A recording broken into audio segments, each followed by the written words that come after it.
Est-ce que toutes ces femmes soignent leur apparence avec autant de soin jusqu'à la goutte de parfum? Oui. Oui. Non. Non, vous non? Vous non, Jocelyne? Non, parce que je pense que, après tout, à mon avis, une femme n'a pas forcément besoin d'être bien habillée, d'être parfumée pour être elle-même. Pour être féminine? Oui, voilà, pour être féminine, oui. Ouais. Moi, mon mari, il n'aime pas trop ça, alors donc... Qu'est-ce qu'il n'aime pas, votre mari? Qu'est-ce qu'il n'aime pas, votre mari? Il n'aime pas trop les femmes maquillées, bien habillées, c'est vrai que... Il aime l'odeur des vaches, il aime tout ça, même le soir, dans la pas rien chambre? que l'odeur des vaches, non, il ne dort pas avec une vache, je vous préviens. C'est pas ce que je voulais dire. C'est pas ce que je voulais dire, excusez-moi. Marie-Thérèse, vous qui êtes d'une autre génération, est-ce que les femmes paysannes, 20 ans plus tôt, faisaient attention à leur maquillage, à leurs vêtements, se changeaient 6 fois par jour, avoir un petit tailleur avec des petits collants, une petite jupe sous la salopette ou sous la combinaison? Disons que de mon temps, c'était, comment je vous dirais, moins compliqué peut-être que maintenant. Disons que, par exemple, les enfants, ils avaient la classe au village. Ils allaient en classe seuls, quoi. Ils partaient à pied, ils allaient en classe seuls.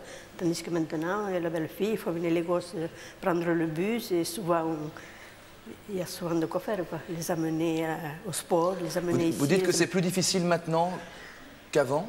Est-ce qu'on pourrait penser le contraire avec la mécanisation? Les mamans sont beaucoup plus prises, je crois, maintenant qu'autrefois. C'est lié à quoi, ça? Ah ben c'est le progrès. C'est le progrès, ça? Enfin, le progrès, ben oui, mais je ne sais pas, moi. Oui. C'est le mauvais côté du progrès. Oui, enfin, si vous voulez. Mais le sport, tout ça, on ne faisait pas autrefois. Ils allaient à l'école, et puis ils faisaient la gymnastique à l'école, et puis c'était terminé, quoi. Mais vous faisiez du sport, parce qu'Emmanuel va au sport, par exemple, le mardi après-midi, non, quand il pleut? on ne faisait pas du sport, non. Non.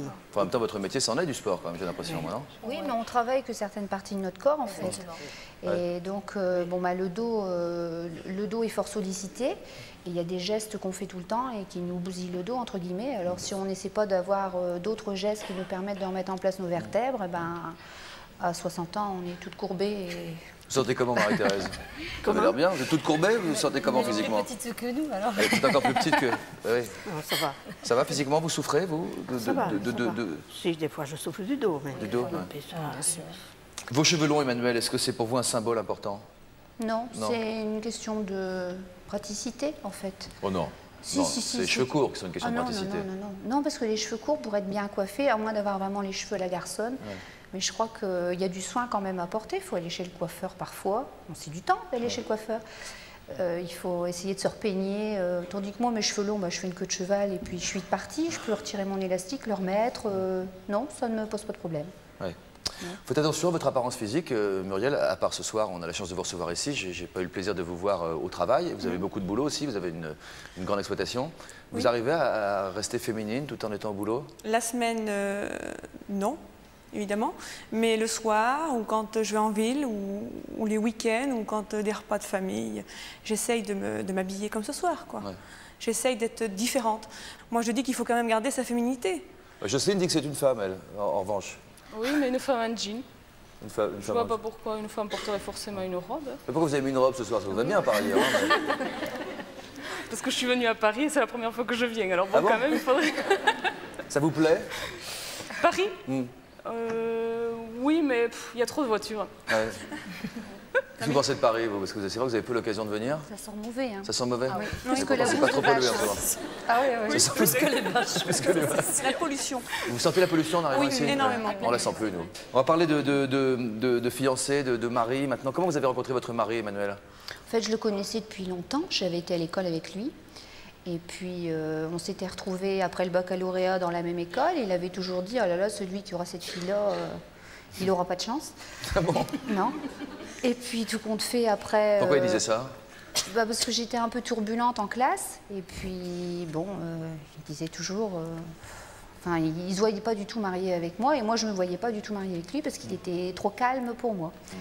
Donc, et après, on s'est retrouvés plusieurs fois dans des réunions, en fait, de jeunes agriculteurs. On est allés en soirée agricole ensemble. Donc, on s'est mis à danser ensemble. Et puis, bon, on s'est bien entendu. Et... Une soirée agricole, ça se déroule dans une boîte de nuit, Non, ce sont des soirées privées, en fait. Ah oui. On reçoit?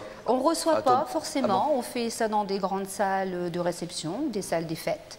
Et puis on invite tous nos amis et chacun paie sa part et puis on fait des grandes soirées comme ça, où on danse. Est-ce qu'il était indispensable que votre mari soit agriculteur? Ah oui.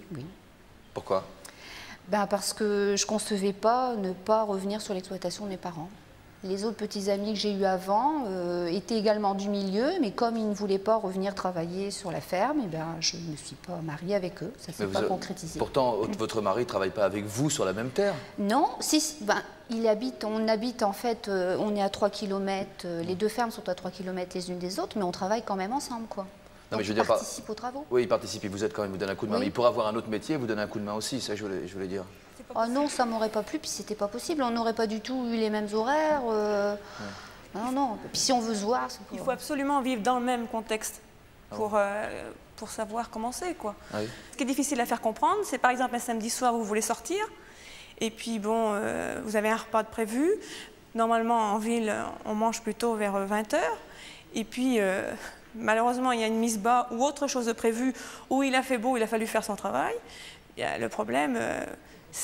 Vous arrivez à 22 h, pas à l'heure prévue, quoi. Alors quelqu'un qui n'est pas du contexte ne comprend pas. Il va vous dire commencez la traite plus tôt, parce que bon, la traite, ça commence à 19 h. Il va vous dire commencez la traite plus tôt, mais c'est pas possible. Le reste du travail après, il faut. Non, il faut. C'est organisé, mais malheureusement, il y a beaucoup d'imprévus. Donc vous allez dans les soirées agricoles aussi pour trouver quelqu'un qui est de la partie, qui est un agriculteur également? C'est difficile aussi, hein. Un agriculteur. Attendez, pas d'agriculteur, c'est pas possible. Et un agriculteur, c'est difficile alors. Comment vous allez faire? Un agriculteur, au jour d'aujourd'hui, comme les temps sont très difficiles, ils cherchent une femme qui pourrait les aider et qui aurait une exploitation pour agrandir leur exploitation.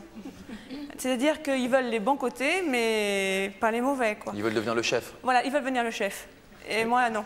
Vous voulez rester le chef chez vous? Oui, oui. Je suis exploitante agricole à temps complet et je souhaite y rester le plus longtemps possible. Vous cherchez un homme pour faire le ménage? Non, même pas.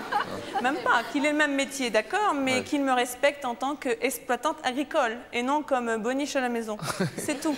Vous dites ça, mais ça fait sourire tout le monde parce que c'est vrai que ça se passe souvent comme ça. Ginette, vous avez l'impression d'être... Non, moi j'ai beaucoup de chance. Dites ce que vous pensez, Ginette, hein, même en présence de votre belle-mère. Hein. Attention. J'ai toutes les chances, j'ai et la belle-mère et le mari, donc j'ai intérêt à rester dans les rangs. Mais non, moi j'ai beaucoup de chance parce que c'est vrai que malgré son travail à l'extérieur, il est quand même sur l'exploitation une bonne partie de son temps. Bon, c'est sûr aussi que c'était un autre contexte, étant donné que c'était son exploitation, que je reprenais l'exploitation de sa famille. Donc bon, moi je faisais l'effort, mais il allait falloir qu'il se fasse des deux côtés, quoi, parce que... Il a vécu dans ce contexte. Voilà, lui, il a vécu dans ce contexte. Voilà. Mais quelqu'un qui est d'extérieur, qu'on va mettre dans le milieu, c'est pas possible. Si les premiers temps, c'est beau, c'est la nature, ah, les bêtes, elles sont formidables, les tracteurs, ah, c'est bien, tu conduis un tracteur. Mais quand vous parlez des hommes en disant, ils voudraient ceci, ils voudraient ceci, ils voudraient cela, c'est un point de vue théorique, vous pensez qu'ils pensent comme ça, ou est-ce que vous avez déjà discuté avec certains hommes et vous avez pu le vérifier? Parce qu'un type ne va pas vous dire, écoute ma chérie, je voudrais que tu sois ma boniche, etc. Il va pas l'exprimer comme ça, quoi. Non. Ça commence, bon, vous rencontrez un jeune homme, donc le jeune homme va vous dire qu'il admire ce que vous faites, ce que vous êtes, en tant que femme exploitante. Et puis, 6 mois après ou 1 an après, il va dire, tu sais, hein, faire les traitements dans les champs, c'est pas pour les femmes. Il va commencer par dire ça. Après, il va dire, oh, tu sais... Ça vous fait rire, Emmanuel, ça? Oui, ça me fait rire. Mais oui, tout à fait. Après, monter sur un tracteur, c'est pas pour une femme. Ouais. Et alors arrive à un stade où, oh, mais tu sais, les casseroles, c'est pour toi, les gamins, c'est pour toi. Et puis, l'exploitation, je vais m'en occuper. Donc vous étiez femme exploitante et vous devenez femme exploitée, si on peut dire. Non, je reste femme exploitante. Ouais. Mais qu'est-ce qui vous fait rigoler comme ça, autant que ça, toutes? Parce que c'est vraiment... On met le doigt sur la vérité, quoi? Oui, c'est la réalité. Là, comment ça se fait qu'Emmanuel ait trouvé un... Parce que c'est un homme qui est de la partie. Autour de vous, vous avez fait un petit casting dans la région? Comment on fait à votre place pour essayer de trouver un... J'en connais encore. J'en connais? Oui, j'en connais encore d'autres, si vous voulez. Non, mais c'est vrai que c'est difficile, quoi. Quelles sont pour vous les occasions de rencontrer des hommes, alors?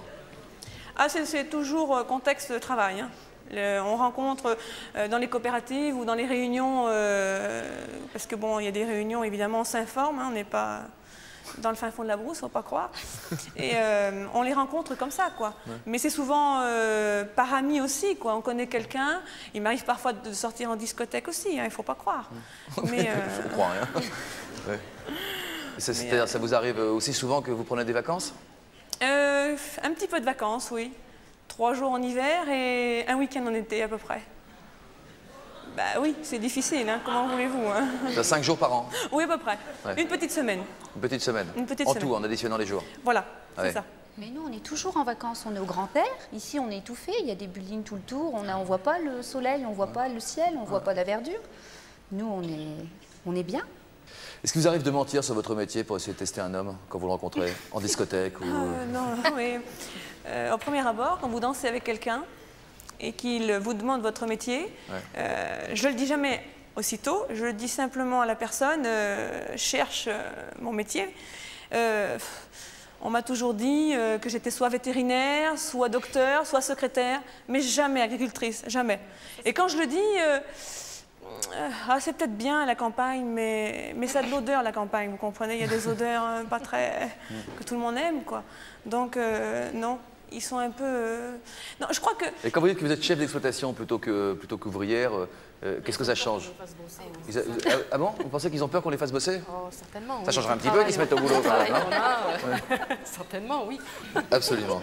Vous envisagez d'avoir des enfants? Vous aimeriez avoir des enfants? Oui, tout à fait. Ouais. Donc il faut un mec pour ça, normalement. La science fait des progrès. La science fait des progrès. Il y a des donneurs anonymes maintenant.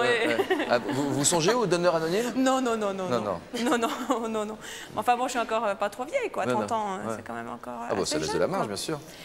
Parce que je remarque autour de moi, quand même, les femmes se marient de plus en plus tard, quoi. Donc 30 ans, c'est pas encore... Non, c'est l'âge moyen pour avoir le premier enfant aujourd'hui, donc ça laisse de la marge. Non, mais c'est vrai, tout à fait. Quand on a des enfants, après, il faut essayer de... On est obligé d'abandonner certaines choses sur l'exploitation. Parce que, bon, l'enfant, il passe quand même, on ne met pas au monde des enfants juste pour avoir des enfants. Vu les horaires qu'on a, s'il faut les mettre en nourrice, on ne les voit pas du tout. Alors, bon, ou alors c'est le mari qui fait l'effort de rester plus à la maison et s'occuper de l'enfant. Mais bon, dans nos métiers, il faut en trouver un bon. Je sais pas, j'en connais pas. Mais c'est souvent la maman qui est obligée de faire l'effort, quoi.